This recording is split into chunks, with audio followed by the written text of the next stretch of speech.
एक और बड़ी खबर देहरादून से है, जहां पर निकाय चुनाव को लेकर उत्तराखंड में तैयारी तेज।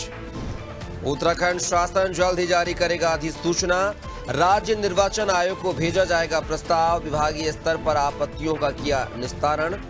पदों के लिए आपत्तियां की गई थी आमंत्रित। मेयर, नगर पंचायत, नगर पालिका और पंचायत अध्यक्ष के लिए भी आपत्तियां थीं। तो अब जो है निकाय चुनाव को लेकर उत्तराखंड में कवायद तेज हो गई है। उत्तराखंड शासन जल्द ही जारी करेगा अधिसूचना। देख सकते हैं बड़ी खबर इस वक्त की देहरादून से आपको बता रहे हैं, जहां पर नगर निकाय चुनाव की तैयारियां तेज हुई हैं। उत्तराखंड शासन जल्द ही जारी करेगा अधिसूचना। और ज्यादा जानकारी के साथ जो है उत्तराखंड के bureau head Sonu Singh phone line पर लगातार हमारे साथ बने हुए हैं। सोनू, बात किया है, उत्तराखंड में नगर निकाय चुनाव की तैयारियां तेज हुई हैं। आखिर क्या कुछ जानकारी इस खबर को लेकर? देखिए, जल्द ही कपिल उत्तराखंड में नगर निकायों के जो चुनाव होने हैं इसकी अधिसूचना राज्य निर्वाचन आयोग के स्तर से जारी की जाएगी, ये उम्मीद की जा रही है। और इससे पहले की जो शासकीय प्रक्रिया है उसको अपनाया जा रहा है, क्योंकि 14 दिसंबर को जब शहरी विकास मंत्रालय ने एक समय सीमा जो है वो तय की थी कि जो भी चाहे वो मेयर पद के अध्यक्ष पद के मेयर पद के दावेदारी करने वाले पार्टी के कार्यकर्ता हों या संभावित प्रत्याशी हों, या फिर नगर पंचायत और नगर पालिकाओं के जो अध्यक्ष पद के दावेदार हैं, या नगर निगमों में जो पार्षदों के दावेदारी करने वाले हैं, वो सभी जो आरक्षण की व्यवस्था लागू की गई है उस पर अगर किसी को कोई आपत्ति है तो वो अपनी आपत्ति दर्ज करा सकता है। और इस दौरान आपत्तियों का अंबार देखने को मिला। 21 दिसंबर तक की समय सीमा तय की गई थी और शहरी विकास निर्देशालय के स्तर पर एक रोज पहले तक जो आपत्तियां दर्ज कराई गई हैं अलग अलग क्षेत्रों से, अलग अलग पदों के लोगों के स्तर से, उन सभी का देर रात तक निस्तारण किया गया। कुछ 2 जनपद ऐसे हैं जिनकी अभी कुछ आपत्तियों का निस्तारण होना बाकी है। करीब करीब सभी आपत्तियां का निस्तारण कर दिया गया और इसकी रिपोर्ट भी तैयार कर शासन को भेज दी गई है। तो ऐसे में अब ये शासकीय प्रक्रिया जो है वो आगे बढ़ रही है। अब इसको निकाय के चुनाव की तैयारियों के परिप्रेक्ष्य में कपिल हम देख सकते हैं, क्योंकि अभी आपत्तियों का निस्तारण कर लिया गया है और जल्दी जो शेष आपत्तियां उनका निस्तारण कर लिया जाएगा और ये रिपोर्ट शासन में जब पहुंचेगी तो शासन स्तर पर इसका अध्ययन किया जाएगा और अध्ययन के बाद फिर इसका एक प्रस्ताव और इस रिपोर्ट को जो है वो राज्य निर्वाचन आयोग को भेजा जाएगा। और जब राज्य निर्वाचन आयोग इस रिपोर्ट के आधार पर अधिसूचना का समय सीमा तय करेगा और इसके साथ साथ शासन से इसकी अनुमति लेगा, उसके बाद राज्य निर्वाचन आयोग के स्तर से निकाय चुनाव की अधिसूचना जारी हो जाएगी। तो एक शासकीय प्रक्रिया को अपनाया जा रहा है और जिन लोगों ने आपत्ति दर्ज कराई है उनका निस्तारण कर लिया गया, नियमों के तहत निस्तारण किया गया है। ज्यादातर जो आपत्तियां उनका निस्तारण कर लिया गया। उम्मीद ये की जा रही है कि ये जो पूरी प्रक्रिया है जल्दी ही ये पूरी हो जाएगी और उसके बाद राज्य निर्वाचन आयोग जो है वो निकाय चुनाव की अधिसूचना जारी करेगा और निकाय का चुनावी घमासान आने वाले समय में हम उत्तराखंड में देख पाएंगे। सोनू, लेकिन निकाय चुनाव को लेकर जो है इतनी लेट आखिर क्यों हो रही है? जो जिम्मेदारी है नगर पालिकाओं की, नगर निगम की, वो अधिशासी अधिकारी संभाल रहे हैं और त्रिस्तरीय पंचायत चुनाव भी सर के माथे पर आने वाले समय में है। ऐसे में कहीं ना कहीं नगर निकाय चुनाव को लेकर जो सरकार अपना जो कामकाज में तेजी क्यों नहीं ला पा रही है? ये क्या मतलब क्या मजबूरी माने या फिर कमी माने?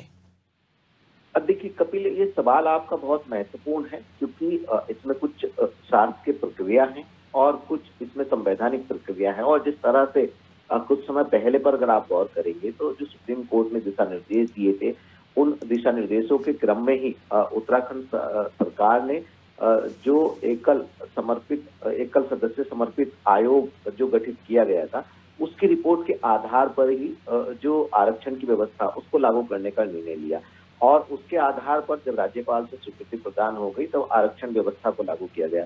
क्योंकि ये सिर्फ सचिवालय स्तर का कार्य नहीं है, इसमें सभी जिलों के जो जिलाधिकारी हैं उनको भी आरक्षण की रिपोर्ट तैयार कर शासन को भेजनी होती है। एक तो ये वजह है। जहां तक आपका ये सवाल है कपिल कि निकाय के चुनाव की ओवरऑल अगर हम देरी की बात करें तो ये बात बिल्कुल आपकी सही है, क्योंकि पिछले साल 2 दिसंबर को निकायों के बोर्ड का कार्यकाल समाप्त हो चुका है और तब से लेके अभी तक 1 साल का समय बीत चुका है और ऐसे में जो सरकारी तंत्र है वो जिस तरह से कार्य कर रहा है, ये कहीं ना कहीं ये इतना समय लगा है, इससे अंदाजा लगाया जा सकता है कि जो अधिकारी हैं वो कितने मनोयोग के साथ काम कर रहे हैं। क्योंकि अब शासकीय प्रक्रियाओं का हम कह सकते हैं कि बिल्कुल अंतिम चरण है, जल्दी ये पूरा हो जाएगा और उसके बाद फिर राज्य निर्वाचन आयोग के स्तर से अधिसूचना जारी हो जाएगी। बहरहाल इसमें देरी जरूर हुई है और जो देरी हुई है उसमें कहीं ना कहीं जो सरकारी तंत्र है वो, और इसमें आरक्षण और मतदाताओं से संबंधित सूची, शहरी विकास मंत्रालय का जो कामकाज है वो, निकायों के स्तर की जो व्यवस्थाएं हैं शुरुआती चरण में कहीं ना कहीं वो भी लेट लतीफी रही हैं।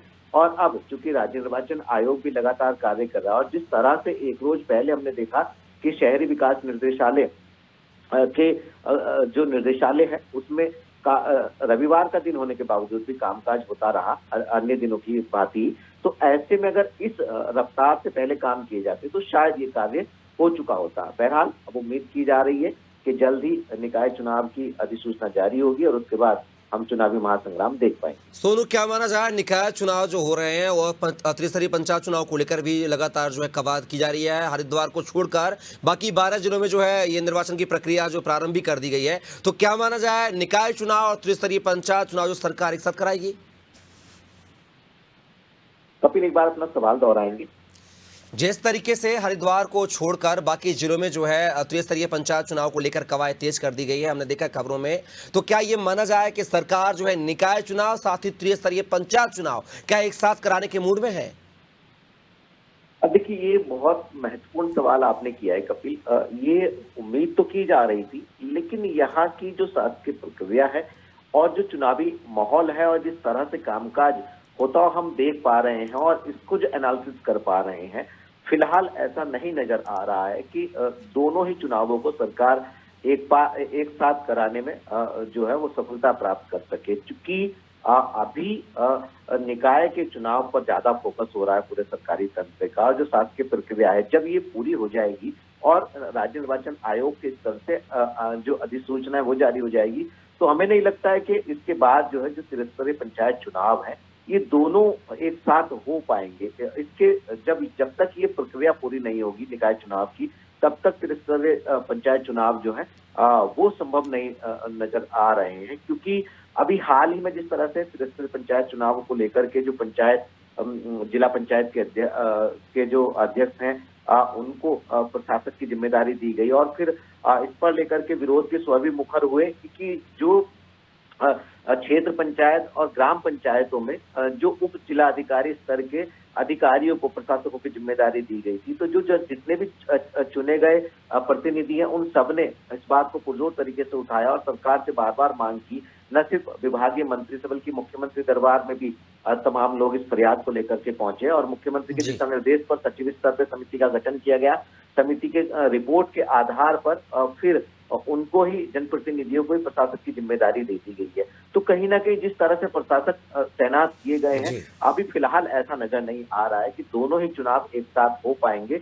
पहले निकाय चुनाव कराने पर ज्यादा फोकस होता हुआ नजर आ रहा है और उसके बाद त्रिस्तरीय पंचायत चुनाव की हम उम्मीद कर सकते हैं। चलिए सोनू, आप हमारे साथ बन रहिएगा, आगे भी आपसे जानकारी लेंगे। तो खबर देहरादून से थी, जहां पर निकाय चुनाव की तैयारियां तेज हो गई हैं।